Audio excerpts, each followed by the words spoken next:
What in the world, Bo? It's your boy Big Low Kuntry. And once again, we got greatness up in here. Chilling out with my homeboys for the NFC South Roundtable. Fellas, y'all go ahead and introduce yourself. Remind everybody who y'all is. I guess I'll start, man. What's going on, guys? Name's Dave of the Panthers Nation Podcast. Shout out to Rashad. Rashad could not be in the building today. But I am here to talk about the Carolina Panthers and show y'all if hopefully we can actually do some damage in this division. But we'll see how this goes. You know what I'm saying? But I'm here. Let's go. Are we live? Is it live on PNP as well? Or do I need to Yes, sir. get the link out to it is? All Yes, right. sir. Yeah, it's on PNP as well. Cool. Definitely. Big Game James, go ahead and let these folks know who you is, bro. Hey, what's up, man? It's your boy Big Game James, former Tampa Bay Buccaneer and host of Big Game Sports Buzz, here to try to bring a little bit of my pure perspective to this NFC South Roundtable. Okay, it's gonna be unbiased, right, James? You ain't finna, you ain't finna hit us with the okie dokes, I see. Nah, I'm gonna keep it all the way. Okay. I just checking now. Look, man, you're the last person to be out here asking about biases. You are the last person to be out here asking about biases. Well, look, man, like the last couple of years, whenever we did the predictions, I've been right. So, here you go. I'm just saying, Big Q. That's true, bro. That's true, bro. That's fair. About who I'll give you some. You ready for your icebreaker question or not? Well, let's let Big Q introduce himself. Let Big Q get his intro, and then I'll ask your icebreaker. Because everybody know who you are. So we'll let you do it. Shout out, man. Shout out to the fam. Appreciate y'all being in the live stream, man. Much love to my dog Lofa. Doing the NFC Super Friends Roundtable. Once again, we back in the building. Much love to you guys. Appreciate the fam. Thank y'all. Big Q in the building. Sports Coma representing the Who Dat Nation. Let's go. Definitely. And we gotta make sure we show love to the big homie Rashad. He couldn't be with us today. Shout out Rashad, bro. Shouts out to Rashad, man. Shouts out to Rashad. Dave, Rashad might show up in the chat knowing him. He probably would. No, Rashad. He probably would. But Dave, let us know what your icebreaker question is. Listen, man. As a NFC South connoisseur, okay, I have to know one important thing about one of my fellow teams within the division. Okay, and it's a very important question that I have to know. Are you guys tanking to go get Bryce Young? You should talk to yourself, Dave. You shouldn't do that. That's not a good thing. No, I know. No. Look, man, we're not. That ain't happening. We're not tanking for Bryce Young. If we go 3-14, we earn that shit. But I'm asking you, are y'all tanking for Bryce Young? Out here trotting out Marcus Mariota. Now, Big Q, let me ask you, did you guess that was the question? Did you think that that wasn't you think? Okay. That wasn't it, bro. Okay. Man, we're finna tank. How can you tank when you go 9-8? That's not tanking, Bo. That ain't tanking. You're starting Marcus Mariota, bro. We already got our look. We don't got one quarterback. We got two. You guys might want to relocate to New Orleans and go to No Limit and get them tanks. Man, come on, man. Whoa. Shout out to Beast by the Pound. Shout out to Beast by the Pound. Okay, well, hey, I hear you, but no, we're not tanking. We finna shoot it straight, Bo. We finna go get these dubs starting tomorrow against these Saints. Listen, man, you just talked about how you were right all the damn time. There's no way in hell that's happening on Sunday, not tomorrow. Hey, man, we gonna see. We're gonna see. But okay. So I tell you what. Let's go to start this thing off. How about everybody just kind of go through and talk about what their team did during the offseason and where they see their team going this season moving forward. How does that sound? You want to go first, Dave? Yeah, I could go first. As you guys know, man, like Matt Rule, 2 consecutive seasons to start with 5 wins. Even with an extra game, it still remained 5 wins. The big holes that we had last season coming into this season was the offensive line. And I felt like they've done an adequate job to try to fix that. We were probably one of the worst offensive lines in the league. So from that standpoint, it's a good thing that we decided to fix the offensive line. So we drafted Ikem Ekwonu to be our left tackle. Although I felt like Brady Christian's been playing pretty damn good at left tackle, but they have made the decision to go ahead and put him at guard. I got annoyed a little bit because I felt like, well, if you would have just played the man at left tackle last year, you probably wouldn't have had to use your pick to get another one. But either way, so we drafted a left tackle. We picked up a punter because we desperately needed one. We got John Hecker from the Rams, so we arguably got the best punter in the league now, so that will help out with our special teams and field position. They have a goal to get better on defense, so they picked up Xavier Woods, a safety that played in Dallas before, if I recall correctly. We shored up the offensive line even more. We picked up Austin Corbett, who's going to be our starting guard, and we picked up Bradley Bozeman. Yep, and we picked up Bradley Bozeman, who's going to be our center, who folks thought that was going to be our starting center, but he lost to Pat Eflin in the competition, primarily because he was hurt for a bulk of it. Yeah. But either way, Pat Eflin's a much better center than a guard, so I can't complain about that. I'm a fan of our rookies this year, man, and I know some are going to probably get opportunity to play more, particularly Brandon Smith out of Penn State. I think he's definitely going to be part of the rotation. And I like Cade Mays a lot, but I don't think we're going to see too much of him barring injury. But Cade Mays can play every position on the offensive line. He came from Tennessee. I like him a lot. So overall, I think we're going to be better this year. I think we're talented enough to win a division. I just question the coaching. I think the talent's there, man. I really do. It's just the coaching. So you think y'all could do that? I said the talent. I think talent-wise, we can compete with anybody. Okay. And I stand by that. Okay. It's the problem is the goddamn coaching.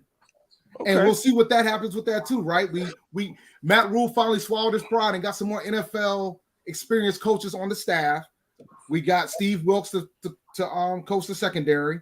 J.C. Horn's going to be back from his injury. He's going to be starting again. And on top of that, we also picked up Ben McAdoo. I know he ain't like the greatest offensive coordinator on earth, but he's got NFL experience. Both of these individuals were former head coaches. So I think that might help Matt Rule if he listens. So the biggest question with y'all like last year was your offensive line. So you think it's better this year? Absolutely. Okay. Absolutely. All we had to do was get Cam Irvin on the bench, and that would have improved it off that alone. That was the crux. Okay. Big Q, tell me what y'all did in the offseason and tell me moving forward, how you feel your season is going to be going as we're on the eve of this upcoming football season. Well, to be honest with you, Lo, I think the Saints did a masterful job, man. They slimmed down that money. A lot of people thought that we wouldn't be able to compete in the free agency market. So, we used our magical ability to account with Mickey Loomis, and of course Kai Harley got that money down, and then we were able to make several precise moves to improve upon the team. We add into the foundation, the flow that we had. We basically lose a Hall of Fame style coach in Coach Payton, but his acolytes, in particular Pete Carmichael, is chairing the offensive room. A lot of people saying that Saints shouldn't, or I don't know what they look like. And I talked about this on today's stream, and I went and pull up statistics about Pete Carmichael's numbers during the suspension year when Peyton was out for the full year. His numbers was top 3 in the NFL. 400 yards a game, averaging 29 points per contest. You can't get beyond that. And then when Peyton got hurt, when he broke his leg, got ran over on the sideline, Pete Carmichael picked it up then. So, and still had very extreme numbers in the Saints offense. So he knows how to run that beautiful brand of football that we love so well, offensively speaking. Defensively, you already know what time it is. I think we improved upon our unit with the additions of Tyrann Mathieu, just a first-rate safety, Marcus May. Besides some of the off-field issues, I think May is going to help out with the black and gold as interchangeable safeties. Dennis Allen can disguise those guys and have quarterbacks having absolute fits back there. So And then, of course, the special teams is the top unit, the top 3, top 5 unit with Will Lutz return. And we lost several games last year because Will Lutz was not there. So, I mean, what we see and what we're doing with the Saints this year, Jameis's extension, and of course, Elvin Kamara, Michael Thomas's return, the drafting of Chris Olave. We'll get Penning back later on in November, according to reports. The depth of the Saints is solid offensive-wise, defensive, and special teams-wise. And this is a contending team. That's not a sneaky team. It's a contending team with deep playoff, and Super Bowl aspirations, as spoken by Cam Jordan and other very powerful players on the Saints team. So we're looking for big blue chips this year, and that's the mold around the Who Dat Nation. Okay. I have Big game, one James. question. I'm sorry. Go ahead, Dave. I have one question for you. What you Fire got? away. Is there any concern about Dennis Allen as a head coach? And the reason why I'm asking you that is because of the history of him being a head coach with the Raiders. Yeah, I believe it was 8-22 or something to that effect when he was the coach of the Right. Raiders. Right. No, none whatsoever. It's a total different Dennis Allen that you're getting. This guy is a seasoned veteran. He's been with the Saints on his second come around about 10 years now, I won't say. And he was speaking about that when he got hired, and he mentioned it,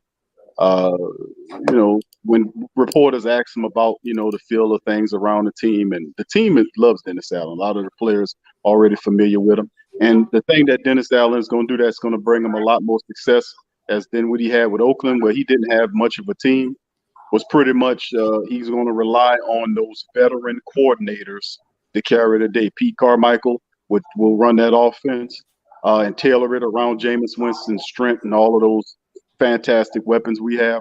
The defense is in great hands with the co-coordinators with Ryan Nielsen and Coach Chris Richard. The Legion of Boom architect himself is there. A lot of people forget about him. And like I said, we have great assistant coaches as well. And I think that shows to how well coached and disciplined the Saints are. So I don't have any reservations about Coach Allen in terms of that. I think he'll rely this stint on his more so on his coordinators than he did the first stint when he was tending to meddle a lot in the affairs of his other people. So this time around, I think it'll be different. Okay. That's the biggest question about y'all, Big Q, because I've been saying this whole offseason that a lot of Saints fans have been wandering aimlessly around the bayou, after Sean Payton left. It's one of those situations. But it sounds like y'all pretty confident. I don't think they're wandering low. When Coach Payton left, I think a lot of people knew that Coach Payton time was up. He even said so back. He was talking about it during the season, which is a violation. You're not supposed to do that. He would put one of his players in the doghouse if they was talking like that.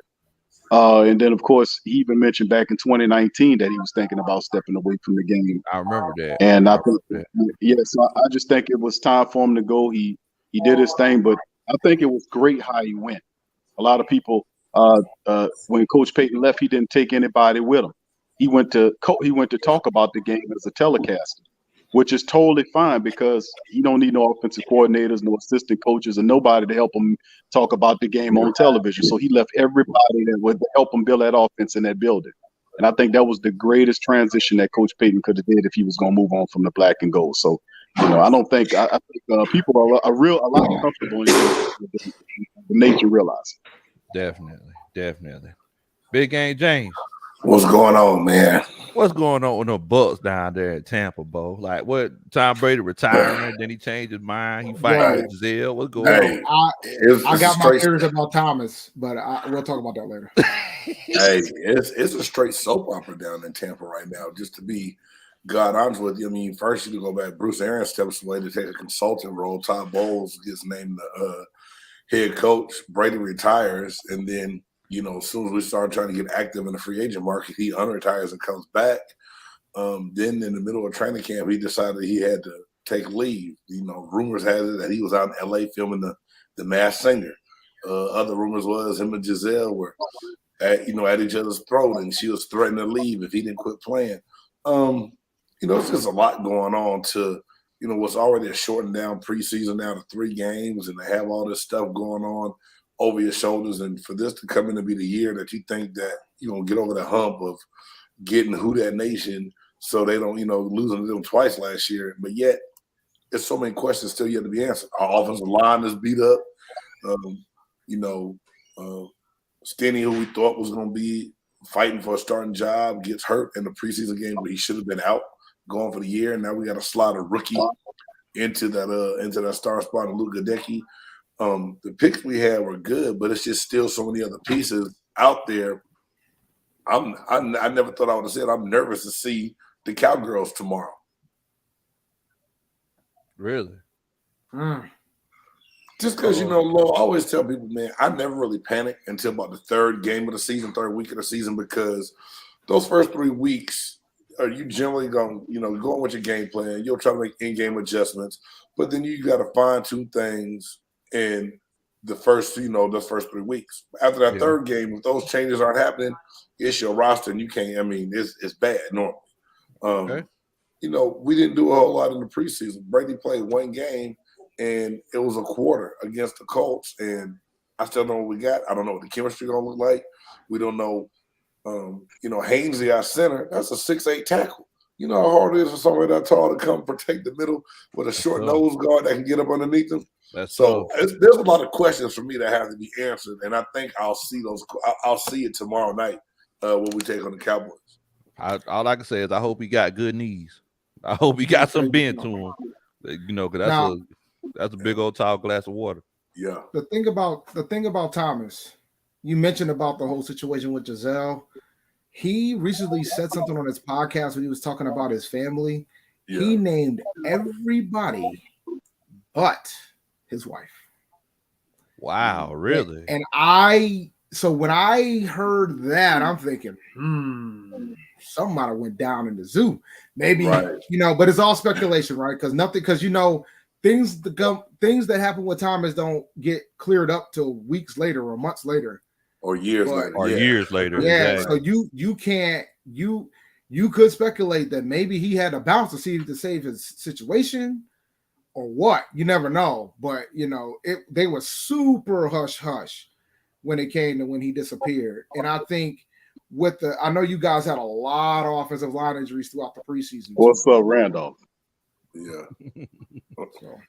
So let me ask you this, Big Game James. I've heard multiple stories about this whole Bruce Arians situation. Some people say Tom wanted Bruce out. Some people say it was Bruce's plan the whole time. Like, do you have any kind of insight from the building to tell us what's going on? Because you the one I've been wanting to talk to this whole time. Got you. I've heard a couple of conflicting stories, and I honestly believe that Arians didn't want to step back from what I heard from people that I know. That was, part of Tom coming back. That kind of had to happen, and it did. So, but the way Bowles looked and the way some of the games looked, I'm like, is he going to turn back to the coach he was with the Jets, or can he take the reins of this thing and command it, control it, and be successful? I love him as a defensive coordinator. I want the brother to do well as a head coach, but it's just some of the preseason games look like we had a lack of focus and a lack of discipline, and those are the things that you didn't see under Arians. Okay. And the thing is, I was happy for Bowles to get a second opportunity, because at the time when they made that decision, it felt like, all right, so Brady's going to come back. Bowles is about to be the head coach. I thought, okay, now he's going to actually get a legitimate opportunity to be a head coach, because it's rare to see an African-American get an opportunity to take over a good team. It does not happen that often. And to get a second chance after they met. And to get on top of getting a second chance, right? Right. So for me, I'm like, all right, I'm kind of rooting for him that way because I want him to succeed. But, we'll see what happens, man. I think with Brady coming back, he might get that opportunity. And I think it'll help Bowles too, because I like Byron Leftwich as an OC. So hopefully, and I think Brady and Byron are tight from that standpoint. So I think it'll be good, because then Bowles can focus on defense and Byron can take care of the offense side. True. So I think it'll be good. Okay. So I do want to give y'all some insight. First of all, let's go ahead and address the elephant that's in the room. Matt Ryan is no longer an Atlanta Falcon. So, therefore, Cameron Jordan isn't going to be getting easy sacks this year. As far as this Atlanta Falcons, I wouldn't say that. I wouldn't say that, though. I knew it was coming. Oh, Let's not be too hasty on that, my brother. Cameron Jordan ain't gonna run down no Marcus Mariota. Come on, bro. We already know. Cameron Jordan ain't. So basically, the Atlanta Falcons, they kind of moved on and they went into a new era. Matt Ryan's no longer here. We're trying to become a more physical football team, and I think we accomplished that this past season. We got our first round pick is well documented. I wasn't in total agreement with it, but here we are, kind of thing. So Drake London, 6'4", 6'5" wide receiver out of USC, very physical, great run blocker. We made a few picks on the defensive line, got a few outside linebackers, and D'Angelo Malone, Arnold Ebiketie calls himself the pass rush doctor. We made some moves on the offensive line. Matt Hennessy is no longer our starting center. We got Drew Dahlman. And I think that we're a better team now. Really? Yeah, I think that we're a better team than we were. Hold on, Lord. Let me ask you. I ain't trying to stop your break. No. Look. This is the relationship we got. Say, bro. Let me ask you, bro. Y'all we got Matty Icy Hot. He gone. He was the chairman of the board for a long time. Matty Icy Hot no longer there. Kelvin Ridley, who was the best wide receiver for a while, bro, he gone. Deion Jones, who's phenomenal, man, in terms of his athleticism. I mean, he's basically a linebacker with defensive back speed that can cover all across the field. He not there. Alakan, who was here last year, who had a ridiculous amount of tackles. He was all over the field, and arguably probably your best defensive player that played last year. He gone, and you say you still feel like y'all better with all that, bro? Yeah, I definitely do. Wow. I mean, Foyer, it's like, so everybody gets caught up in Foyer. And Fowler, who was your top tackle at sacker last year with 4.5, he gone. And that was the problem. He was the top sacker. He just had 4.5. I don't want a copyright strike. I want to play the No Limit Soldier song so bad right now. Just find a variation. Rounds off the tank. Something. Listen, man. Bruh. Yeah. Now you're talking, Dave. Look, you can always sing it, Dave. You don't got to play it. You can always sing it. Let's go ahead and boop boop. Yeah. Listen, man.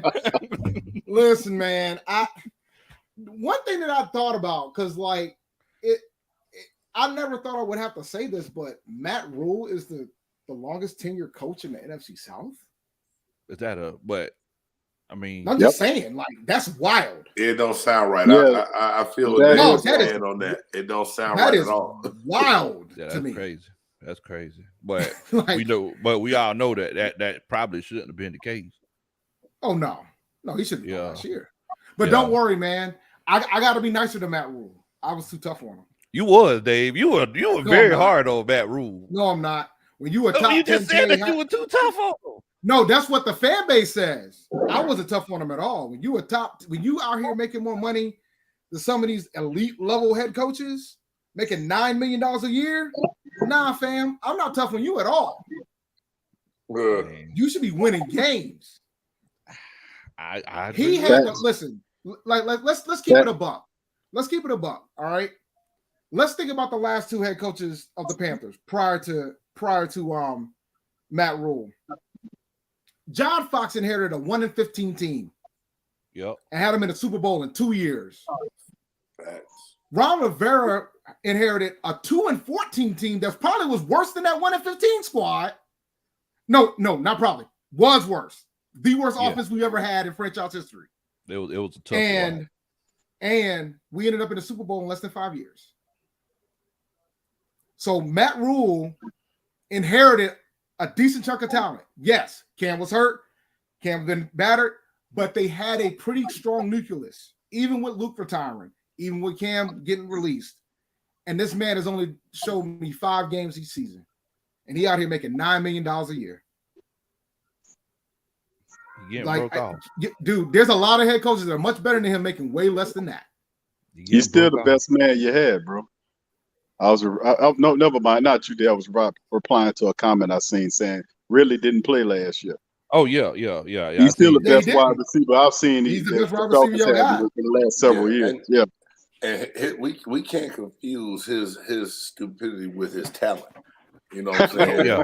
I mean, you're right. I mean, real talk. I mean, Yeah. Jordan really could have. I mean, he got in his own way in his own head. So by far, you know, we know that's the young brother's talented. He just made some bad decisions. You know, everybody does when we young. You know, a lot of and he doubled down too, man. Yeah, he did. My man said, "I bet it on my squad. It was only this much," and I'm like, "Fam, that makes you look dumber than you already are."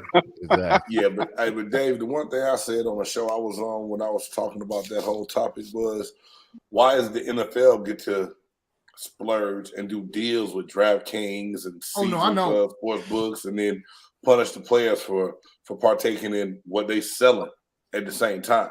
But really, when you do it, you really can't do it with your own squad. Can't do it at all, but definitely can't put your own squad down. But there it is, the NFL again with their double standard, man. I mean, I'm with you, dude. I get it. I absolutely get it, man. But for me, it's like it's all about the rule set, right? Right. And then you can have the debate on whether or not. And the thing with me is, you are an NFL player. Most of those guys, safe bet, a lot of them, they all make a lot of money. Yeah. Some make more money than most people can make in their lifetimes. Right. You're telling me you couldn't find a random body, just somebody that be like, just make a phone call, be like, "Yo, man, put this on Atlanta, put this on that, put this on that," and walk away.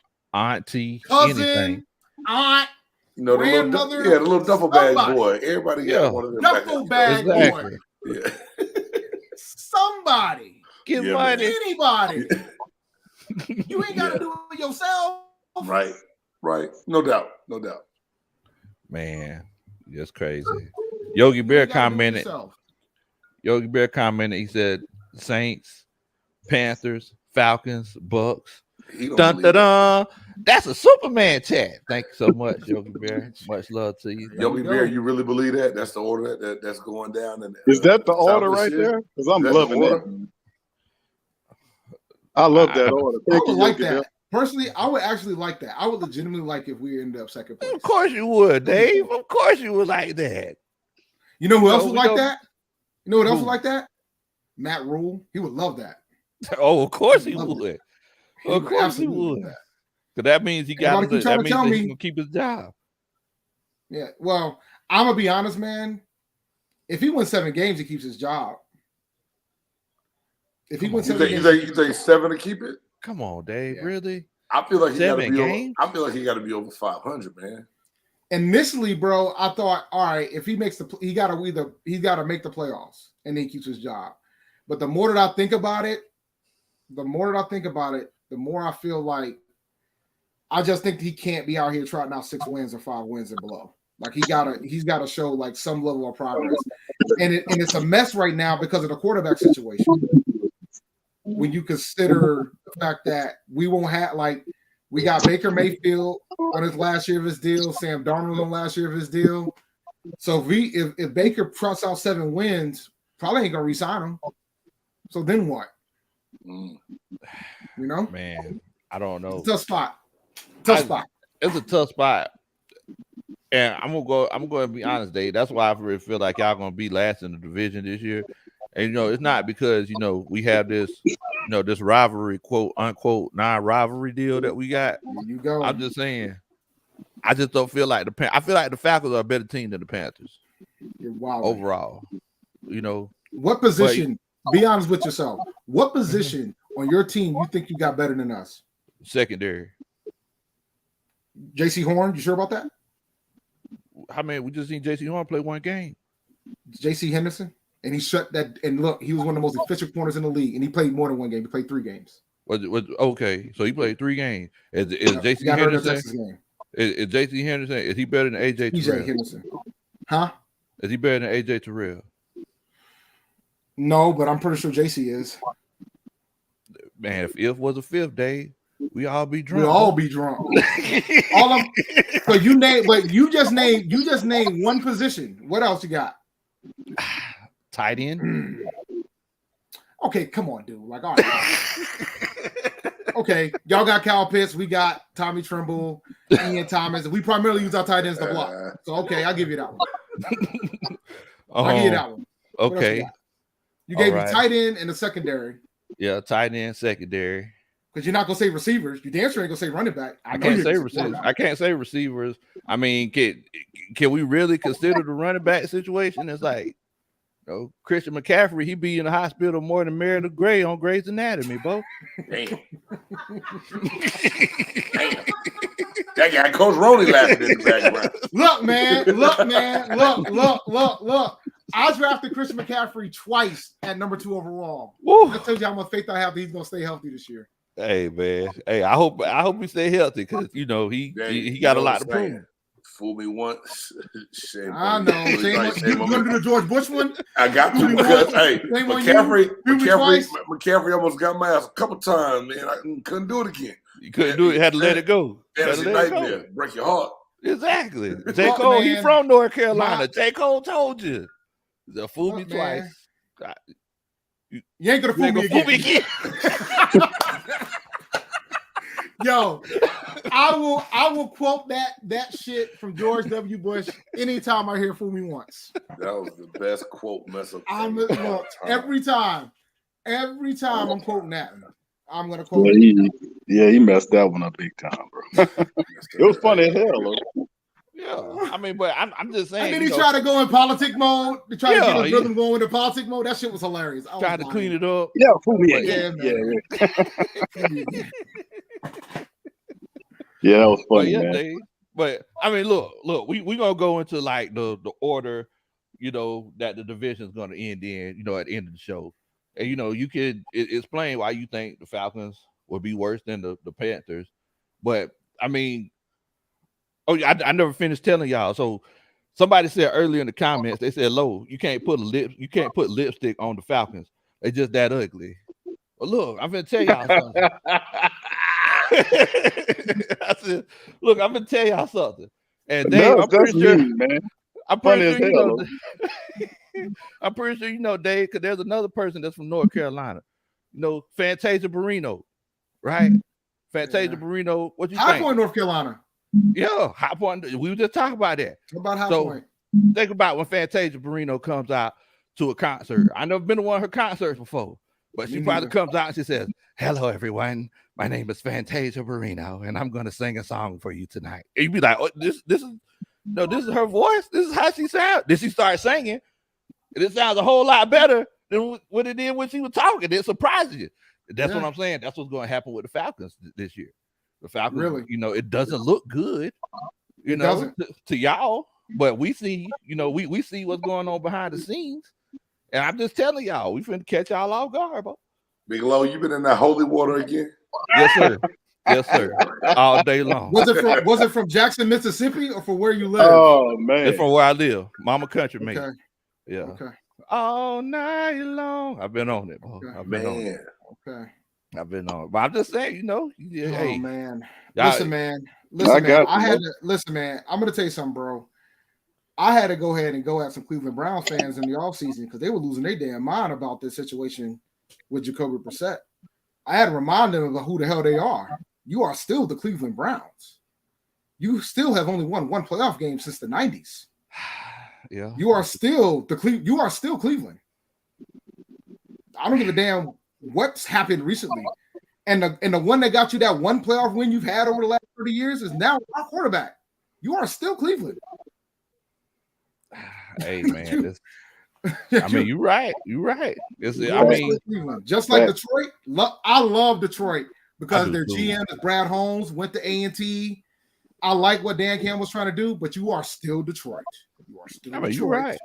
Right. I just, oh wow, I can't believe in them, man. Who that? Detroit, and I want them to do. I have to. I do because I want Brad. Look, man. Yeah, I want him to do good, man. I want Brad Holmes to succeed, bro. Man, I just love Dan Campbell.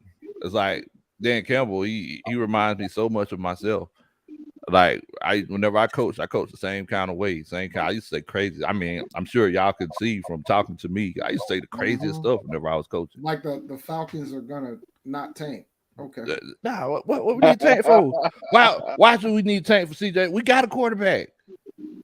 Desmond Ridder is our future. Okay, I hope so. Yeah. I hope so. I put it to you like this right here. Desmond Ridder is going to have a better career than a Baker Mayfield or a Sam Darnold. If I had a choice between Desmond Ridder, Baker Mayfield, and Sam Darnold, give me the Riddler every time. It took Matt Ryan 8 years to win a playoff game, or 7 years to win a playoff game. I mean, I understand that. Matt Ryan ain't here no more, though, Bo. That's probably Baker didn't take as long. Baker didn't take as long to win a why. playoff game. Baker didn't take as long to win a playoff game. I mean, look at the team that Baker was on, though. Think about it. Matt Ryan's only played with one team that's had a top 15 defense or higher out of his 14 seasons in Atlanta. That sounds like a general manager problem. Yeah, and you're completely right, and that's why he ain't here no more. But Matt Ryan never had a Jadeveon Clowney, Myles Garrett. You know what I'm saying? He never had that. No, that's fair. Talent. Yeah, so every time he got the ball, he knew he had to show up and show out. So last year, whenever he threw that bomb, against the Saints to win the game in the final seconds, he knew that's what he had to do.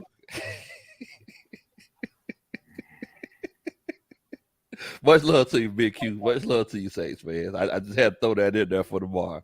But yeah, I mean, Matt Ryan, it's like it was all on him because he didn't have a defense that would take him to the next level. And the defense was okay during the Super Bowl. Super Bowl year, weren't they? No, they weren't. We were just scoring so many points, it didn't make no difference. Yeah. When you blow 28-3 lead, that can happen to you. Exactly. So it's just one of those situations. Didn't you have okay pass rusher? Am I tripping? Was Vic Beasley okay back then? Yeah, Vic Beasley led the league. He led the league in sacks, but once again, Big Game James is like whenever you lead in every game and you're ahead by at least 17 points in every game, you don't got no choice but to rush the pass. I got you. I got you. That's true. No, that's true. You're in pass mode. I got you, brother. Yeah, you already know. Ultimate Streams TV. Thank you so much. That's that. Dun, dun, dun. That's a Superman chat. So Big Game James. Yes, sir. Could you give us like a score prediction for Tampa Bay and Dallas this week? Yeah, I can. I just did a short on this, man, because they keep hyping it up as the 1 and 2 highest scoring offense from a year ago facing each other. But with both of these offensive lines being depleted, I'm not sure what's going to happen. I don't think it's going to be as high as everybody think, man. That's just me. I might be tripping. I might be hoping, but I'm saying Tampa gonna squeak it out like 20, 24, 21, win by a field goal. Okay. I think it's gonna be a sloppy game, and I think it's gonna be tight early, man. I just really do. Okay. Now, Dave, what do you feel like your Panthers are going to do tomorrow? I think we're going to beat Cleveland. I don't think it's going to be as easy as it should be. I think we'll probably win like something 24-20, something to that effect. 44-27. No, 20. Willie Osborne tripping. My bad. I was like, for who? For what? Like 20. So I'm thinking 24-20 Carolina. I think like this is if there's any game that Baker Mayfield is going to wake up for, it's going to be this one. So I think he's got a lot to prove. I know he doesn't like the way it ended in Cleveland, so I think this is going to be his revenge opportunity. I just think what the Panthers are going to want to do isn't going to allow Baker to do what he wants to do, if you feel me. Because the Panthers want to run the ball and play great defense. And we're going to get to find out how good our offensive line is because they're going to have a challenge ahead of them with that defensive front. against Cleveland with Myles Garrett coming on the edge. So we're going to find out if we're any good. Especially on that offensive front, because that's the Willie Osborne right there. Oh, hell nah. That fool said the score was going to be 44-27 Dallas. They best receiver is in Cleveland right now. And they got nobody that's ever been the number one receiver on their team. What the hell football do you watch? So you'll take CD Lamb? I got CD Lamb, man. I need him to have a good game. I got him in fantasy, bro. He gonna do. I got Godwin. That's the only target that he got. Because Washington's hurt, right? Yeah, and then you Jalen Tolbert, man, is getting, here in Dallas, man, seeing him every day on the news would drive me crazy. Tolbert's gotten a lot of praise. They think that he's going to be okay and be good, but with Gallup still being out, Washington, CeeDee Lamb going to get worked to death. I mean, we can double that up, I think. And our pass rush, Zach Martin, the only solid offensive lineman they got, man. Yeah. That line, considering what Dallas' offensive line used to be, God, man. It's crazy, ain't it? It went from real quick, But they never drafted to replace those guys as they got older. And that's the problem you have. You get solid for so long, and then you don't start replacing, and you think that you can manage, and then they get old real quick. You know what I'm saying? Like this, I'm not trying to be funny. Like the Saints defense during that Super Bowl run, and for so long, they were so good, then all of a sudden, you didn't put the other pieces in place, and they had a big decline for a couple of years before they started building back up again. Mm-hmm. That's facts. That's true. Speaking of the Saints, Q, we talked about this previously. Yes, sir. And I know that you're gonna be non-biased about things. Of course. Of course. Of course. Always, brother. Oh man, that's my nickname, non-biased Q, bro. Just to let y'all know. Okay. So what you think? What you think the Saints are gonna do tomorrow against the Falcons? Well, Lo, to be honest with you, brother, I think the Saints, they got something special in their bag for Atlanta. I think we will not overlook Atlanta for the Buccaneers in week 2. I think we'll, the focus is for week 1. There's a lot of things that need to happen right for the Saints in terms of they're executing. They're going to respect the scouting report. They're going to address the wheel route situation that Atlanta loves to do. Well, it's a success they had against the Saints with that vaunted wheel route, the Mariota conundrum that Arthur Smith's trying to give with the series of option plays that he's considering for Mariota. The Saints will have to neutralize that. They will have to, make them understand that you will not be able to run. The Saints are already a stingy team to run up against. I think that's something they'll take a special attention to. Now, we won't have Paulson Adebo, our other starting cornerback, but the Saints have depth. Bradley Roby will step in that position, I think. And we might have either a P.J. Williams sighting or Alontae Taylor in the slot. Tyrann Mathieu, Marcus may have to work on their communication on the back end, but they're not starting from zero. They've been working on this thing in training camp and then, in preseason. So I think they're headed in the right direction. I think Jameis Winston, Michael Thomas, these guys are going to be good to go. They are really pinpoint laser focus on having a positive season. So I think ultimately the Saints will go into Atlanta, the Mercedes-Benz Superdome, the Mercedes-Benz Stadium, and handle the business against our beloved Atlanta Falcons, bro. Okay. Now you mentioned Michael Thomas. We never had a chance to have that conversation. So is Michael Thomas is he 2019 Michael Thomas that we're going to be getting, or is this going to be are we going to see a different type of Michael Thomas? Or we're going to see is going to be the Josh Gordon effect?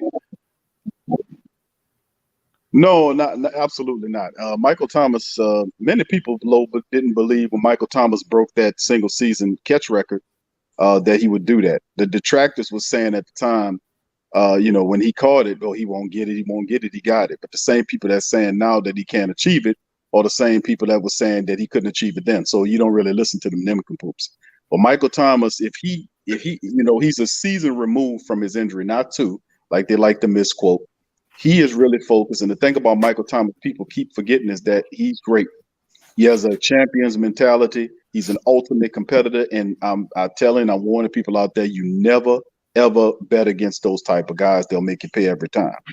And Michael Thomas is great. He's working his way back from it. He's on the plus side of his things, and he'll get better and stronger and healthier as the season goes along. So anytime you have Michael Thomas, Elvin Kamara, Jameis Winston, and all the weapons that they have, remember they added Jarvis Landry, Taysom Hill, the Atlanta Falcon killer. He's there. So, I mean, Deontay Harty, all these weapons there is going to be problematic for any defense to deal with that. That's a nightmare and a half. So, I think Thomas will be fine, bro, and he'll make it a point this year to prove to people what time it is, just like he did before. Okay. Hey, Big Q, just Yes, sir. how much of an impact do you think Chris Olave is going to have down there in the booth this year, man? That's the question. Bro, big impact, major impact, Brother James, man. The thing, and to speak upon like with Mike Thomas situation, my brother, is like Mike mentored Chris Olave. He mentored him. And when he was at Ohio State, it was the perfect transition. I think he'll have a major impact on the Saints season coming into this thing, to be honest with you, bro. Major impact. Major. That's the one pick when I saw in the draft that said, damn, it wasn't to my, you know what I mean? Like, I see that. Yeah, I did that too. You see your division foes drafting people, and all just, damn. Believe it. Yeah. Maybe. I ain't gonna lie to you. When they took Chris Olave, I was like, man, this is a Calvary type dude. Like, he can run every route in the route tree. He'll come in as that's number 2 guy. Yeah, that's sorry, a Pete Carmichael guy right there, bro. That's a Pete Carmichael guy. Yeah. He got that separation that he looked real good. Like, man, that's one of the things I was like, man, I gotta ask Q about if do I need to get nervous? But also, I did draft him in fantasy as well. But you know what player I drafted a lot of this year?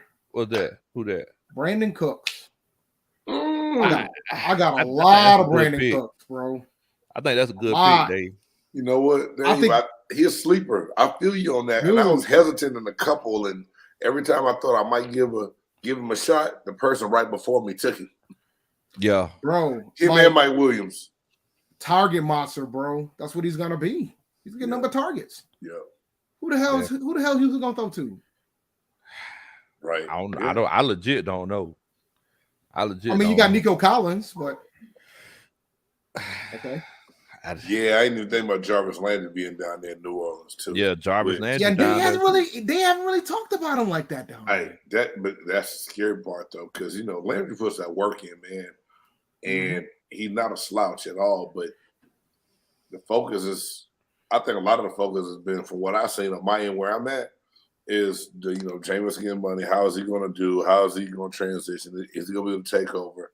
To where we're not talking about the pieces that he has around him. And now you set him up in the right type of offense, to have success. Exactly. And this is something. It's like if I'm completely honest, it's like this is something that Jameis hasn't had in the past. Like at Tampa, Jameis didn't have like that top-notch defense. No. And you know what I'm saying? And it was one of those cases where Bruce Arians, he just like pushed the ball down the field. It's like you look at what he has in New Orleans and on all 3 levels. You got Alvin Kamara, who can catch the screens and passes behind the line of scrimmage. Jarvis Landry, he catches a lot of short passes. Then Olave, he'll beat you on all 3 levels. And you got Michael Thomas. It's like people call him slant man, but look, he's a professional wide receiver. Like he can run all routes. Like let's not sleep on that now. But I mean, he's in a real good situation.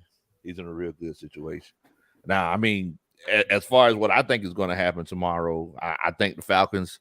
Dave, you were saying that I be biased, and I am completely and utterly biased whenever I say I think the Falcons will beat the Saints tomorrow.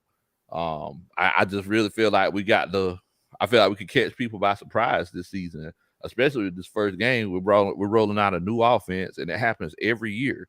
The team that nobody's expecting catches people off guard. And I feel like that's what we're going to do tomorrow. You're right. Hey, Lo, it happens all the time.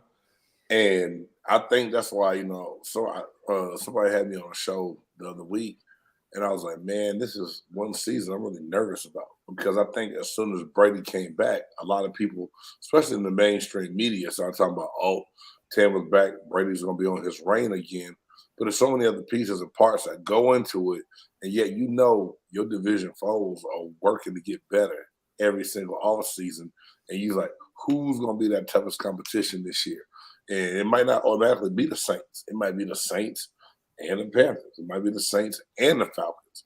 It might be two teams that take a giant step up that you got to figure out, how can I get myself back on top again? Well, I mean, and James, it's like, I pick on the Panthers family, but one thing that we got to realize is that nothing motivates a man more than the possibility of losing his job or the possibility of making more money. Right. Unless he doesn't think he's going to lose his job. And that's what I'm afraid of, bro. This is true. I think Tepper's, this is just my opinion about the ownership. I think Tepper's ego is getting in the way. I don't think he wants to admit that he's wrong. He fired Ron Rivera mid-season, and you brought in a college guy, and he hasn't even gotten more wins than what Ron Rivera got before you fired him. Well, Dave, a lot of those GMs, man, they jump that college gun real quick. Oh yeah, and the college guys don't realize the work it takes to make that transition. And general managers get so into it with, oh my God, he did this. Just wait till I get that great mind on my NFL team. You can't recruit all. I mean, it's not the same thing. And they learn the hard way sometimes. But at the same time, man, Drew, the dilemma I got is that we fired Ron, didn't fire the GM. Let the old GM hire the college coach. And then you fire the GM a year later, and then you bring in Fitterer to clean this shit up. And I've been saying this, the longer Rule stays there with Fitterer at GM, the higher the odds when they decide to move on from Rule, they're going to move on from the GM too, which gives a raw deal to Fitterer, which I don't think is fair. Fitterer might not even get a chance to hire his own coach. That's tough. That's a good point. Because you give this man a 7-year deal, and your ego might be in the way of trying to decide whether or not to get rid of him because you want to see if this works. Now, granted, typically Rule has his jump off in the third year. So here's his third year. That's what he did. Last year was his third year. No, so this is third year here. Okay, this is third year. So if he has that jump off, that we're gonna have this winter season now, then we'll see what happens. But if he out here trotting 5-6 wins, it'll be interesting. So, Big Q, I want to ask you this, since we're talking about coaches, and Dave mentioned earlier that Matt Rule is the longest tenured coach in the NFC South. Do you see y'all having a long-term relationship with your coach? Like, is this one of those situations? Because, sometimes you can kind of see the writing on the wall, right? I mean, even if, let's say, because I've seen in the past where teams gone to playoffs or, came close to going to the playoffs and, like, they was like, yeah, I just ain't feeling this vibe and moving on. But, like, do you feel like this is your guy? Oh, we can't hear you, Q. We can barely hear you, bro. It's like so faint. You got a close up, but we still can't. Either you're on mute or something else is going on, man. Yeah, I could barely hear him. I could barely hear you. All right, give me a second, bro. Let me get my stuff right. Okay. All right. Yeah. But to follow up on what y'all was saying, like on our situation, it's one of those cases where, I was kind of iffy about Arthur Smith last year because, the way that, he was going about doing things, but it seems like he's kind of learning from his mistakes. Like, he really went into the season last year thinking, hey, I think I'm smarter than everybody else, so I'm not going to play my starters during the preseason. So Rule, fam. I don't want to get started, please. Rule did the same thing. Rule out here talking about practice reps again. Practice reps during joint practices is just as good as in-game reps, and he did it 2 years in a row. I hear that, and I played the game. Exactly. And yes, joint practices help. But that third preseason game used to be that dress rehearsal game. Yeah, exactly. That your starters needed, and everybody's so worried about, oh, but they can't get hurt. They can't get hurt. Then what happened in the first game? Somebody go get their ass hurt. Your body ain't used. I mean, you gotta get used to it. No, you gotta put your body through that. The muscle memory's gotta happen. You gotta get the reps. You gotta get the conditioning. I mean, I can do things a million times in practice, but until I get that full game speed coming at me in that preseason game, now, am I saying they need to play an entire game? Nah, but a part of a quarter, some drives, you got to do something because y'all saw how ugly that game looked early on between the Bills and the Rams, and it was just, you could tell, didn't nobody really play during the preseason that started the game out, and it looked like it when the game started. It was ugly. It was. Bro, can we hear you now? I'm about to pop in right now. We still can't hear you, Q. I can barely. It's faint. It's still faint. He said he about to pop in again. He gonna try to do something else. He said. Okay. Yeah. Okay. But my big thing, man, when it comes to the whole, man, like, so for me, when it comes to Matt Rule, I want to see progression. I want to see if he's learned from his mistakes, right?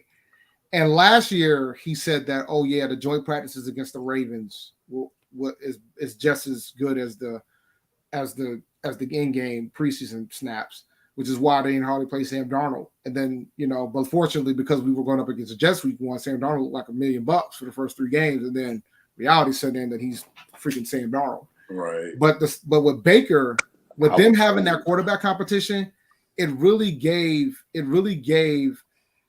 with them doing the quarterback competition with Baker and Sam Darnold, it gave Matt Corral a raw deal. So Matt Corral didn't really have too much of an opportunity to do much of anything. And then he got hurt. You know what I'm saying? And he's out for the year. Yeah. So it's just, so now, like, we're sitting here like, all right, now we got all these quarterbacks. Possibly the only one that might be back on the roster next year is Corral. He ain't going to get the opportunity to even sit on the bench and learn. You know what I'm saying? So it's like, it's a mess. So when we're out here talking these joint practices matter as much as the preseason game, that tells me he hasn't learned anything. Man. But Dave, he's not. Yeah, a lot better. Q. A lot better. Right, cool. Dave, he's not the only one that think that though. But I think it's an excuse to try to mask other deficits that you have going on from a coaching standpoint. And coming in you don't have joint practices in college, so this is something that Matt Rule probably never really been accustomed to. Just think, oh, this is gonna work. This is all we need. I can rest him here. And like I said, Coach Dungy said, and I used to tell people all the time, Dungy made us bang. Man, we banged heads all the way up to like week 12. He like, God damn, Coach, can we take these shoulder pads off? Sometime soon we're gonna kill each other. But when games came around, our tackling was always on point. We flew around to the ball. We made plays happen. We made big things happen.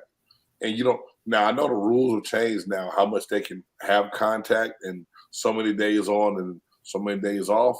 But to automatically start taking the contact out on the days you do get it, you're not helping your team out at all. Yeah. Now, Big Q, as far as, because we were talking about coaches and everything, and they was talking about, Matt Rule not playing starters during the preseason. But, like, do you feel like y'all going to have a long-term relationship with y'all's coach? Yeah, I think so. Dennis Allen's been with the Saints. It's 2 stints, and the management and the owner love Dennis Allen. And it's the Saints organization is big on family. It's a family feel. It's a family style organization. That's why when a lot of these players come from elsewhere and they come here, it's another level of not just from the Saints, but they're melded. They're just molded into the community, and the community have a high respect for the team, and the team understands the demands of the community. That if you're gonna represent the Who Dat Nation, you got to bring it, and if you don't bring it, then we gonna make you bring it, and that's the idea. So like players, they can go out and perform, and they can play their butts off, and they lose. We'll meet them at the airport or at the practice facility in the pouring down rain. They're That's cheering on. love. That's love. That's what kind That's of relationship the city has, the team has with the city. So yeah, Dennis Allen is a guy that been here for a while, and the organization loved him. Like I said, Cam Jordan, Jameis Winston, all of the leaders, the captains of the team love and respect Dennis Allen. And like I was saying earlier, the difference that he'll make in this stint that he didn't make in the first time is like what some young coaches do. They try to be too hands-on and become micromanagers over everybody's shoulder. As he gets this stint around, he picked these guys. And as a coach, you got to rely on your team. So he got Pete Carmichael. He knows that's Sean Payton's philosophy. And anybody that you want to run that style of offense and keep that in the building, Carmichael's the perfect dude. Matter of fact, in many respects, Carmichael can improve upon what Coach Payton did, because Coach Payton has it's well known that Coach Payton got kind of he got kind of the big head thing going on. A lot of people. But like I've been saying, Coach Payton ain't built that offense by himself. You had offensive assistants that's in that building right now that's helping that offense to keep going. And many think like a certain tension that was in the building is no longer there, because Carmichael is not that type of dude. He a laid-back dude in the cut. He don't do that many interviews. Anytime he do interviews, I'm always putting him on the show because he don't really talk that often. But he is a guy that believes like, no, you going to run my offense versus what we had before versus, no, I'm going to wrap my offense around you and your strengths. That's the difference. There's somebody coming, no, we're going to tell you to do this and you're going to do that. And that's what I'll be trying to tell people about Jameis Winston, the difference between him and what he had in Tampa Bay. I always use the phrase, I say, the Tampa Bay family members chose Jameis because they was looking for him to be a savior. When Jameis came to New Orleans, he was looking to be saved. And man, Q, what I hate, Jameis Winston gets such a bad rap, even from Tampa. You got to think about it. 5 years there, 5 different offensive coordinators. Yes, How sir. you ever supposed to learn? And then trying to force him to do things that weren't to his strength. Like throw the ball down the field. Now, did Jameis make some bad decisions? Yeah. But at the same time, Peyton Manning had more interceptions within his first 5 years than Jameis Winston did in his. But yet that's never talked. Yes, sir. It's never talked about, right? Right. 30 for 30. Everybody's going to, they make jokes because of the ESPN series or whatever. But still to be able to go out and have 30 touchdowns in a season and what he can do to where his brother is talented enough to where people in the division, if he's in the right offense that is consistent for him. And as a Tampa fan, that game last year before he got hurt in that game, Jameis wasn't playing bad. It was like, dude, he about to take it to his old squad. We got to be worried right now. Exactly. And he just happened to get hurt. Yep. But he wasn't playing bad at all. Man. So Grand Dodger, he said, I love to hear James T. Canada football stories. That boy found my middle initial, goddamn. Look, Grand Dodger, let me tell you something about Grand Dodger, bro. Grand Dodger knows everything, man. He do. Grand Dodger be out here in these streets. He be on top of it. Yes, sir. Oh man. Yep. Somebody's mic is cracking. Yeah, I hear that. Okay. Now, so I did want to let y'all know that y'all do need to, everybody that's watching, please go to Big Game Sports Buzz and subscribe to his channel. He's in the 800s right now, but if everybody went to his channel, it would get him over 1,000. Yes, so sir. If y'all can, make sure that y'all go to Big Game Sports Buzz and subscribe to his channel. Former player, great football insight. I watch him all the time just so I could try to learn something. He always put me up on game. So man, definitely. I appreciate you, man. Appreciate all y'all, dog. Y'all make it fun. Like I said, y'all made me better as far as like trying to get to that other side of analyzing and breaking the game down from just being a player. You know what I'm saying? It's funny because I pulled a kid to the side on the sideline Friday night. And the coach was like, Coach, you saw that? I was like, hell yeah, I saw that. I said, I saw it before you did and everybody else did. I was like, I don't know how. I said, get on that defense. Don't run that. Don't call that. Don't call that again. They're gonna kill your backside end. Don't do it. Oh man. I gotta start learning personnel and people and draft. That's the part that, I'm still trying to polish up. But the game is the game, and they create new terms, but it don't change a whole lot. Oh yeah, exactly. I'm sorry, you finna say something, Dave? No, I'm good. I'm good. Oh, I'm okay. good. So I I'm guess good. this is the point where we all kind of tell what we think we're going to be doing when it comes to the season, like how the how the rankings and everything, the standards are going to be. So I tell you what, James, Yes, Big Game sir. James, you want to Yes. let me know the order, how everybody's going to fall this season. This is the part that everybody enjoys the most. Everybody enjoyed it.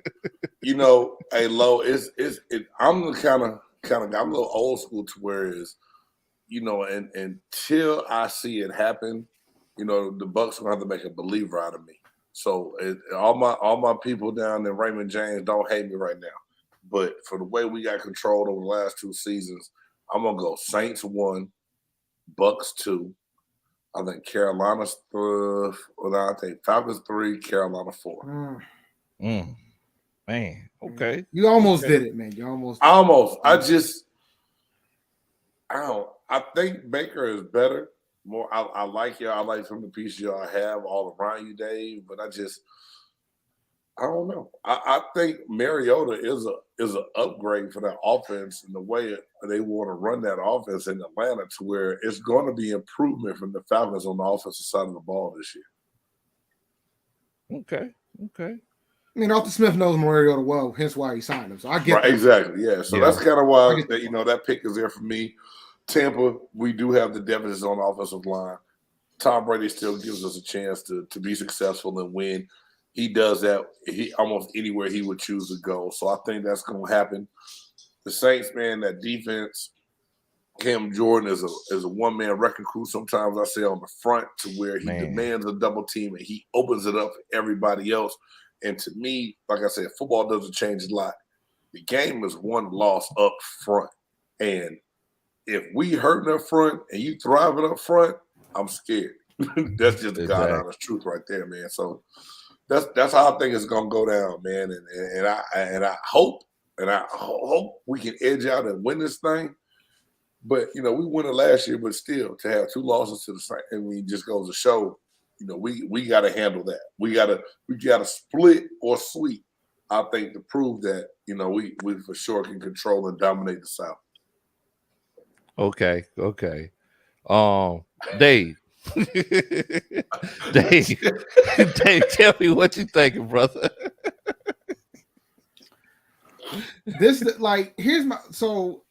I'm gonna have the conversation on the premise of the entire conference, because I think the NFC compared to the AFC is weak. I don't think there's only a couple really good teams in the NFC. So this is going to be a wild ride for that conference. You could see a scenario, like I could see scenarios where 2 or 3 NFC South teams make the playoffs. I could see a scenario where only one does, just a division winner makes it. That's how wild the NFC could be. Because we have we don't know how this shit's going to go down across all those 4 divisions. The quarterback play, AFC is loaded on that side. But that being said, when it comes to the NFC South prediction, I'm gonna go Bucks 1, Saints 2, Panthers 3, Falcons 4. I think look, bro, listen, tank time. So I think that roll of the tank on the road. Oh Lord, come behind you. All right, so my thing is, I think with Tom Brady in the division, you can't, Tom Brady's the best quarterback in the division. I don't think there's no ifs, ands, or buts about it. At 50 years old, you're probably the best quarterback in the division. So because of that, I think the Bucks are going to get the division off of that. I think the Saints defense is still the Saints defense. I think Dennis Allen can coach defense. I'm not going to deny that. So I think he's going to keep them deep. He's going to keep that defense sharp. I want to see how Jameis does, but Jameis and Baker are fighting for the second best quarterback in that division. You know what I'm saying? That's going to be the fight. So we're going to find out real soon what the Panthers are real quick once we start getting into the divisional games. I'm going to be down in Charlotte for the Saints game. So we'll see. Well, I'll get to see firsthand whether or not we for real or not at that game. That game's going to tell me a lot, in my opinion. Yeah. And then with regards to with regards to the Falcons, I really think you guys are out here shipping that shit, man.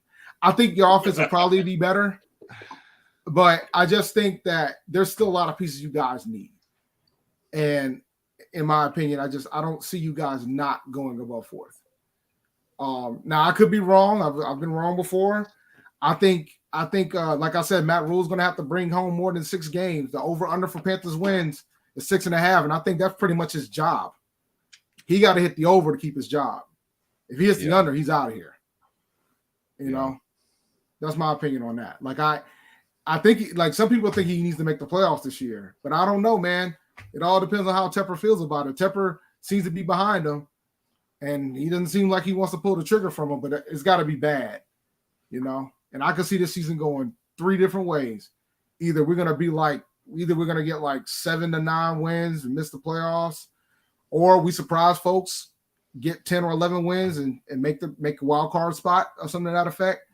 Or we're going to go 2-15 and they're going to blow this shit up. They're just going to blow everything up. I mean, if y'all go 2-15, it's going to be ugly. It's going to be ugly. Yeah, man. Yeah, man. And my camera has decided to overheat today. Oh, yeah. It's spicy. But now y'all can hear me. We good. Yeah, we can hear you. Big Q, my big brother. Yes, sir. What you think? What you think the standings are going to be in the NFC South this year, my brother? Well, I think the New Orleans Saints more than likely is going to be the leader. I think there's a lot of changes, but you know the narrative, the national narrative, and it's no disrespect to my dog, Big Game James and squad, man. You know, it's all love in the world. It's competition. Mm-hmm. I think a national narrative is that if the Saints have any success, it'll be due in part because of the injuries that occurred to the Tampa Bay Buccaneers. I've been pointing out that narrative. You know, and that's what they're saying. If any success comes because of whatever Tampa Bay interior offensive line issues, distractions with Tom Brady, stuff like that. And I've been cautious to say this, and I break them narratives up, and I'll say to them, that's simply not the case because when Tampa Bay did have their offensive lines intact and better lines last year and the year before, the Saints beat them in 4 regular season contests. And Peter King gave me this great stat to use too. The fact that they averaged 9 points per win over the Tampa Bay Buccaneers when they had their offensive line. So that destroys their narrative. I think the Saints, and I'm not just saying it because listen, the Saints missed the playoffs last year. We had 53 or 54 offensive line combination changes. That was a record in the NFL. What? I didn't realize that. Oh yes. And that's then a lot. That's a whole lot. Yeah, we didn't even have a real quarterback. Taysom Hill in some of these games was the quarterback. Trevor Siemian, when he would start, he couldn't win you a game. But we lost our kicker, Will Lutz. We had several games last year. We lost due to bad kicking. We had a rotisserie wheel of crappy kickers that came in here that couldn't even hit extra points. They were missing chip shot field goals. So we dealt with all that, and still, at the end of the day, the Saints finished with 9 wins on the season and just a hair from missing the playoffs. The Saints are upset about missing the playoffs. A lot of the players on the teams that were injured during that with Michael Thomas and Jameis, they're working their way back to being completely healthy. And I think that chip on the Saints' shoulder, and with all that extra talent, when you add Jarvis Landry, Tyrann Mathieu, and others, the Chris Olave, into the fray, that elevates an already solid base team that we had last year. And a lot of what people outside of the black and gold building and Who That Nation are missing is that when Dennis Allen took over this team, you know, he went and fixed a lot of the woes that Coach Payton didn't do from last year. He knew he needed more offensive firepower, and he got it. Boy, did he get it. You know, he helped with the offensive line. He brought Trevor Penning in as a draft pick. They did some trades here or there to improve upon the team, and despite the fact that they sent out guys like C.D. Deuce, who had a bit of disgruntlement going on with him, they still had solid moves in the deep secondary to absorb some of that. So they're playing with a chip on their shoulder, and I think that'll lead them into a confrontation with Tampa Bay moving forward. And no respect to Carolina, I think it'll be interesting to see what Atlanta does, because I think that a lot of it's hindering on Mariota, and Mariota has been a guy that hadn't started a game had been a true NFL starter, been a team guy running the team since 2019. So to see what he looks like in their offense with so many new pieces coming in there, and like I mentioned, so many of these stalwarts gone. It'll be interesting to see what they look like. And then Carolina is really the question mark team, I think, in this NFC South, because they have some weapons in Carolina, man. DJ Moore, one of my favorite college wide receivers coming out of Maryland. Robbie Anderson, crazy as hell, but he could play the game. You know, Christian McCaffrey can't stay healthy, but if you can, you got something. Chupa Hubbard is a bowling ball. They fixed some of the. He got no hands. He ain't got no hands. He fixed the offensive line, and then their young defense last year gave us some fits in that week 2 matchup. So if they can iron out and stay healthy, they're a question mark in there. But outside of that, I think it ends up with the Saints and ultimately Tampa Bay because of the talent levels of those two, with Carolina as a question mark team in the third and Atlanta at the back end. No disrespect to Atlanta. I just think that Terry Fontenot was not done building that team and adding talent there. They got some players there, but I think they need to add some more players to help continue that rebuild. Okay, I understand that. See, I'm gonna accept that, Q, because it was very thorough and well thought out. So I'm gonna accept that.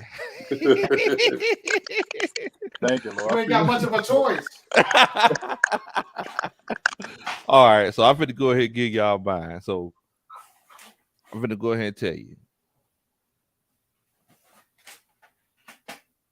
The last team, the bottom team, the number 4 team is going to be the Carolina Panthers. Of course they are. You can't let you're unbiased though. I'm unbiased, Dave. I'm unbiased. I'm just here to tell you what I'm thinking. You know, I think the Carolina Panthers are going to be, at the bottom this year. I feel like they just got too many things that they need to figure out. And look, you know what they say, Bo? Pressure is either creates diamonds or it busts pipes. So it's going to be one of those cases. I think they're going to need a plumber in Carolina this year. That's all I'm saying. They're going to have to fix them pipes that got busted. They're going to be too much We pressure. We don't need a plumber. We need somebody removed. that don't involve any plumbing whatsoever. That involves a phone call and some boxes. Hey man, I'm just saying. Matt Rule, at this point, just like you said, you referred to it, he's coaching for his job, right? Mm-hmm. He is. So it's like either he's going to rise to the occasion or it's going to be ugly, like an old school Bubba Sparks song. So it's like we just kind of got to figure out what we got. Now, I'm going to tell you something. This number 3 team is going to be a surprise to a lot of y'all.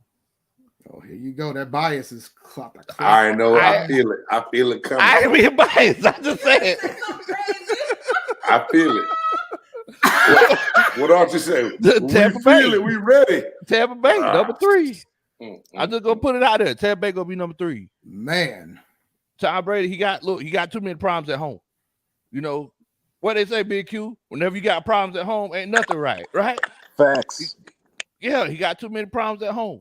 You know, it's one of those situations where you out here singing Gil Scott around. Home is where the hatred is. That's what I'm hearing. Hey man, there you go. I'm just saying, filled with pain. There's just too many things. There's too many things up in the air. Everybody's expecting the Tampa Bay to be this, but we all know the NFL is a league of parity. I mean, if Big Game James, he referred to it himself. He said, "Look, you're gonna have to show me the baby." You know, at the end of the day, he said week 3, he ain't finna really start looking at things until week 3. Right. So Tom Brady, he's taking Geritol. He's a month away from AARP. It's one of those situations where we don't know. Because one thing that we know about quarterbacks is that you just hit a wall. Like you could rocket a ball 60 yards in September, then in October, you could barely get it 40. Whenever you hit that wall, you hit that wall. I mean, we've seen it happen multiple times. I will say though, man, we've been talking about Tom Brady's demise for a long time, bro. And at some point, it is going to happen, and we're all going to be right.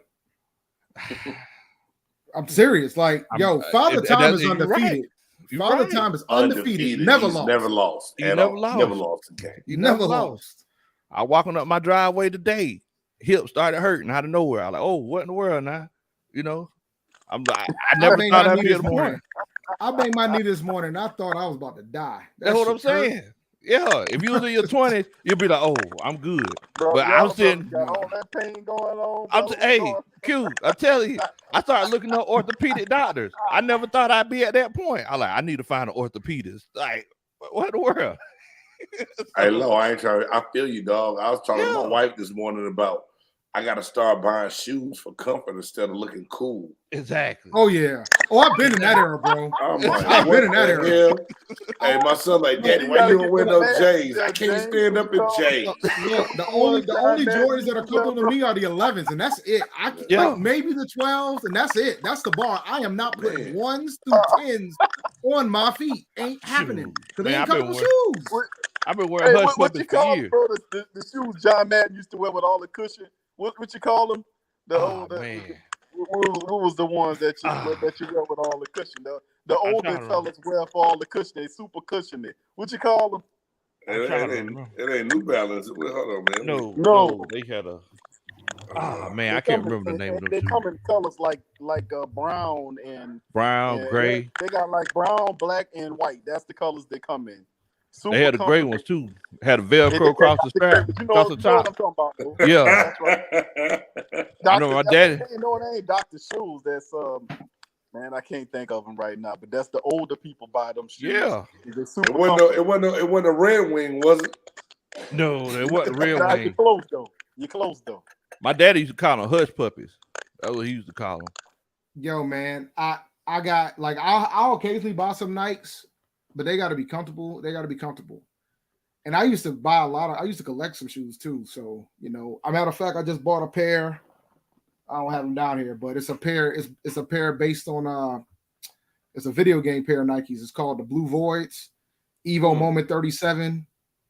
Like just look up Evo Moment 37, and in the tongue of the damn thing, it has the button combination that the champion did to win the tournament. Wow. One of the greatest comebacks in a fighting game ever. That's just Google, go YouTube Evo, and the gamers know YouTube Evo Moment 37, and look at what that guy did to win that match. And Nike made a shoe based on it and put the damn crazy motions on the tongue. That's crazy. Chris Lewis, he said Southern Mississippi representing the Falcons and ATL. Much love to the NFC South content creators. I'm subscribed. # rise up. Thank you so much, Miss Christy. That's that. Dun, dun, dun. That's a Superman chat. It gotta be $10. No, that's not. It's hilarious. Yeah. You gotta be. It gotta be over the $9.99 for the special Superman chat. Yeah. Coach Ronan said, "Hey, Coach Low, you gotta do. Yeah, that's the hard pump. Yeah, that's what you gotta. You know, boy. Hey, we ain't seen that tonight. But last time we got together, dog, I thought I was my pants messing with y'all, man.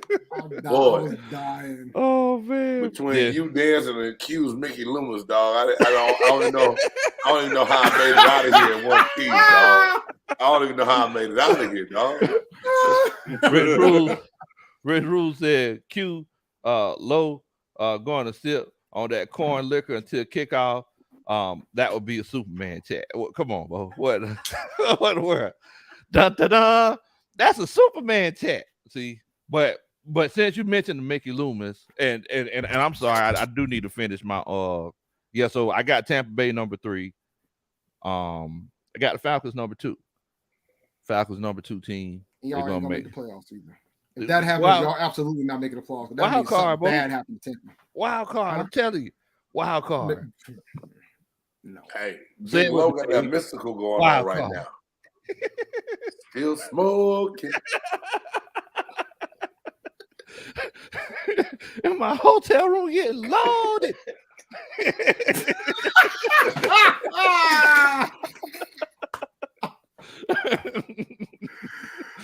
Oh my God, we've turned this into like a no limit historical reunion. Presence.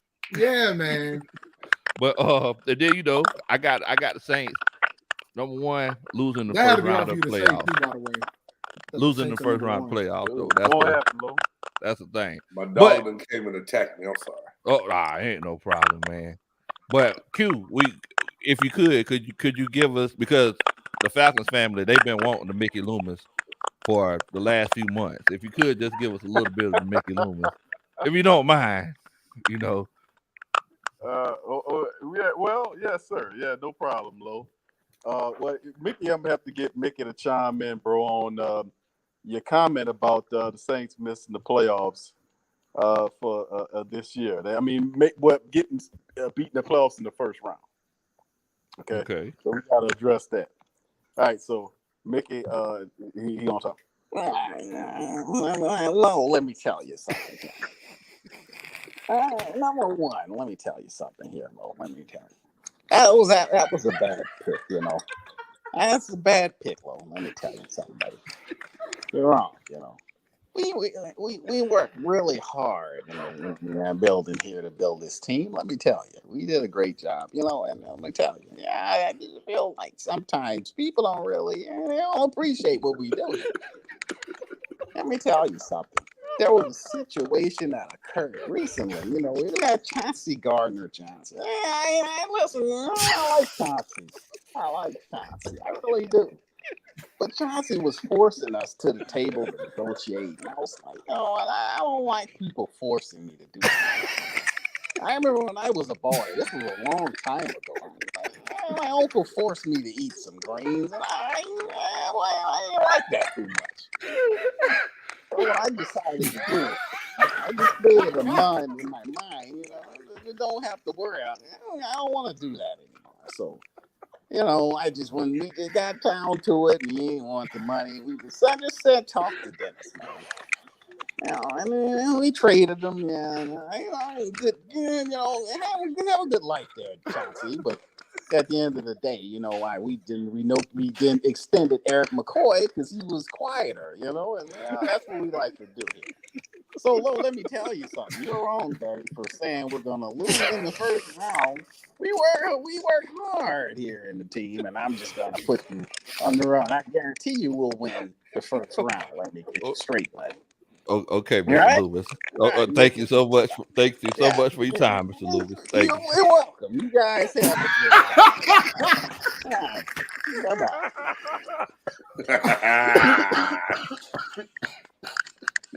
Oh, I cannot.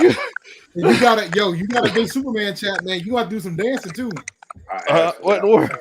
I'm sorry. You had a big one go by. Big one go by. Mickey Loomis had me rolling over here, man. I'm sorry. Take care, man. Says Jameis. More interceptions than Marcus. More touchdowns tomorrow. That's a good question, man. But I do know that's that dun dun dun. That's a Superman chat. I mean, I don't know. I mean, y'all can do a special one. I don't know if you've seen the special one. Yeah, I'm going down there to it right now, Dave. Y'all can give y'all opinion on that. I mean, you know, I think, dude, I actually like Jameis as a quarterback, bro. We got to protect Jameis Winston at all costs, particularly for his workouts. So we have to protect Jameis Winston at all costs. So from my perspective, I like Jameis. I think he's going to do well. I don't think he's going to throw that many picks against the Falcons. We're going to find out how good your secondary truly is, sir. Yes. You out here bragging about him. Yeah. So if Jameis out here don't throw no damn picks, I'm going to ask you again, you sure you got a better secondary to Carolina? Oh. I don't know if you do. Oh. Man, that's spicy. That's spicy. James, Q, you looking like you thinking something down there. Like what? Bro, I think you know the Jameis thing. Like I heard Stephen A. Smith make light of that, the fact that he doesn't believe in Jameis Winston. And listen, the Saints' offense, you know, is a balanced offense. It's a disciplined offense. I remember I played an interview on the show where Jameis Winston was talking about the differences from his perspective of what he was dealing with in Tampa Bay versus New Orleans. And I just think that, you know, he hasn't stopped developing as a quarterback. A lot of people are not adding that into the equation that he's 28 years old, but he's had a willing mindset every year to get better and better each year. And he has gotten that. He's committed himself to getting better. And listen, the 14 touchdowns versus 3 interceptions that he had in 7 games last year, that wasn't a fluke. That was him having a grasp of what the Saints wanted to do in the offense. Think about that. He had 14 touchdowns versus 3 interceptions. That's Jameis Winston. But people discount that for whatever reason, and then they jump all the way back to his last year in Tampa Bay when he was 33 touchdowns with 30 interceptions, over 5,000 yards. And I'd be telling him it's a difference. He was in a different scheme there. He had the same system going on 3 years now in New Orleans. So I think his development as a quarterback has really taken him to another level. And I think what he's gotten here, remember he set up under Drew Brees for that first year. He came in for like just under $1 million. He fired his agent from it. He had to battle with Taysom Hill for the competition in year 2. And then year 3 earned the money. And now he's the man, and the offense is wrapping itself around him. The Saints gave him more weapons than he know what to do with. So, in essence, I think he's taking this stuff really super serious. If you watch him and listen to him, how dialed in he is, he understands and he hears the rhetoric because he just doesn't, adjust to it. He doesn't fire back at him. I'm the fire back. I got the can, and I'll fire back at him for him and protect the Who Dat Nation. That's what I do. But he don't operate that way. But so what I'm saying is his development, he hadn't stopped developing as a quarterback. He's getting better, and he'll get more solid in the Saints system. So that's my perspective on it. And I don't anticipate Jameis to have big interception numbers this entire season. In essence, I think he'll throw for close to 5,000 yards again. I think he'll have over 35 touchdowns this year if he stays healthy, God willing, and the line continues to protect him and do that, and it be a balanced attack. Jameis Winston is going to surprise a lot of people. We're outside the building. We already know what time it is. He's not the same Jameis from Tampa Bay, which, since he's been in his 3rd year here in the same system.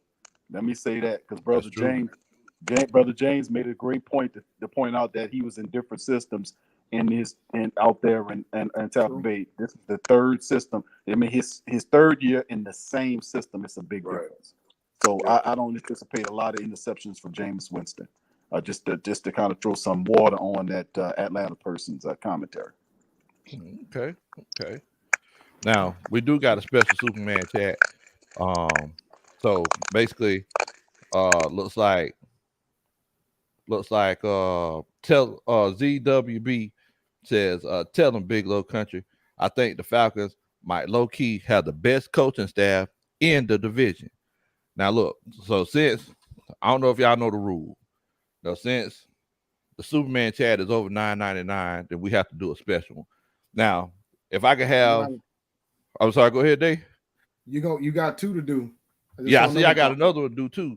Now, since Big Game James, since he helped me, yeah. So Big Game James, I need you to help me with the heartbeat. Anybody else want to jump in, feel free to. So you ready? All 3. You ready? All right, let's go with it.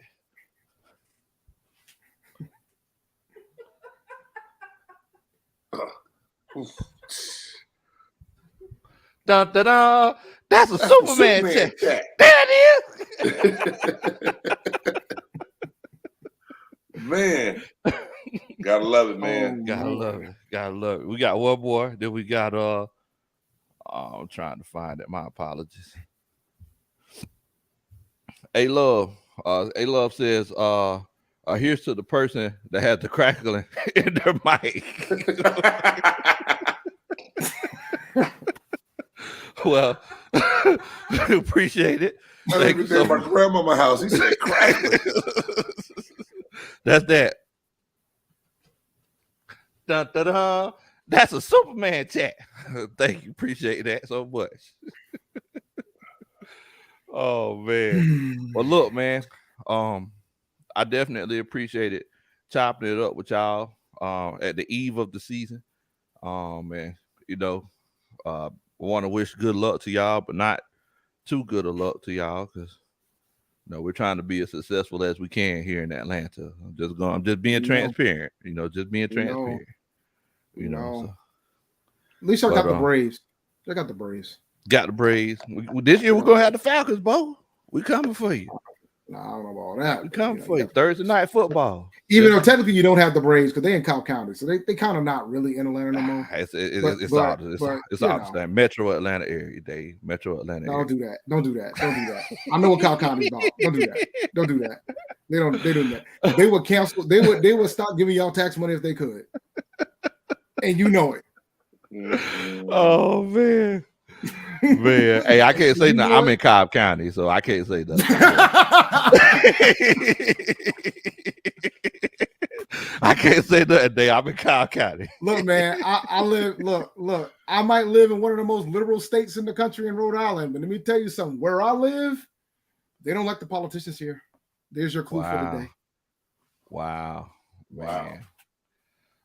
Kimberly W says, "You guys are awesome, Big Low. I just love you and Coach Ronnie. Her laugh is infectious." Said, Yo, she was out there in the paint. He said, "Pray for me as I ride Marta in my Saints paraphernalia tomorrow." We'll definitely keep you lifted up in prayer, sister. Who that? Definitely, man. Definitely. We appreciate that. That's that. Dun, dun, dun. That's a Superman chat. There it is. Dude, I'm All right, recording. man. Hello? Okay. All right, man. Y'all want to kind of let everybody know where to find y'all at before we head out? Hey, big game, Go for James, man. Y'all can catch me on Twitter at BG Sports Buzz, on Facebook at Big Game Sports Buzz, on YouTube at Big Game Sports Buzz, man. And Lo, just from you putting that out there, man, about 10 people that ran over and subscribed already. So appreciate all y'all for doing that. We try to drop new content twice a week. Schedule got crazy for me for football. I got 4 days a week that I'm coaching. So, but I'm still trying to drop it as much as I can. But I appreciate y'all, and I appreciate the fellas here on the Roundtable, man. Y'all make it fun for sure.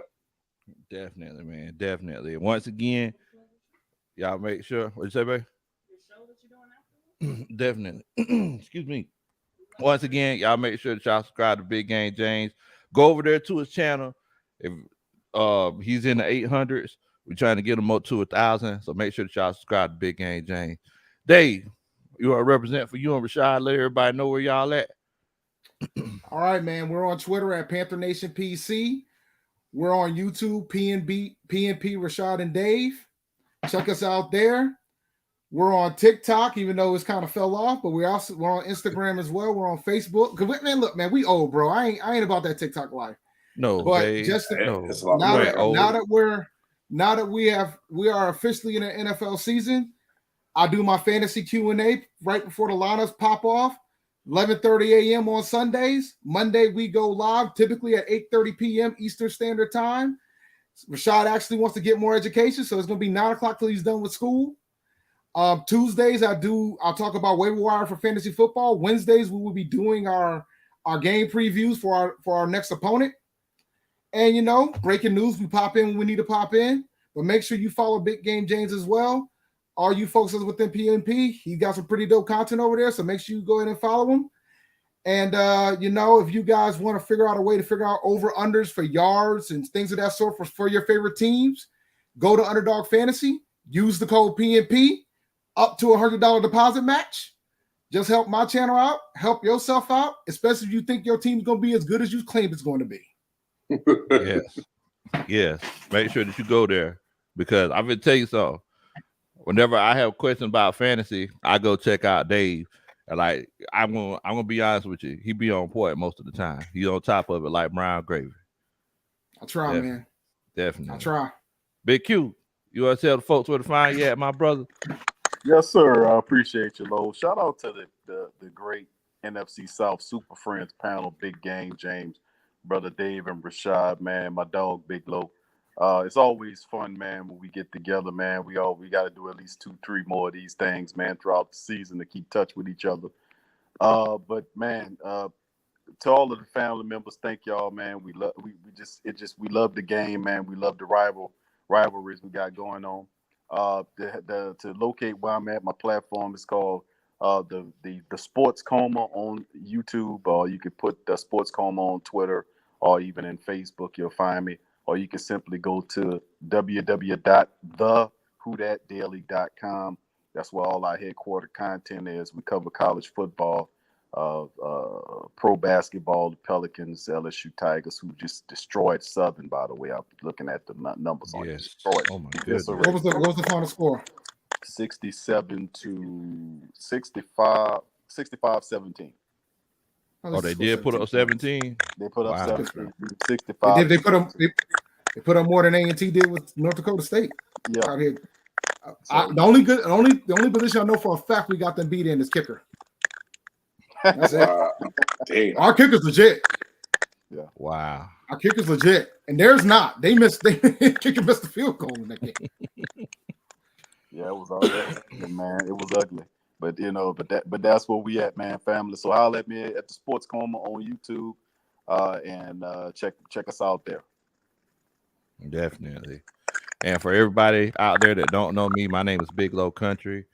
Well, I'm just an old country boy, former football coach that love to sit around and talk about sports. You can find me at Big Low Kuntry Sports. And country is spelled a little different. It's spelled Kuntry.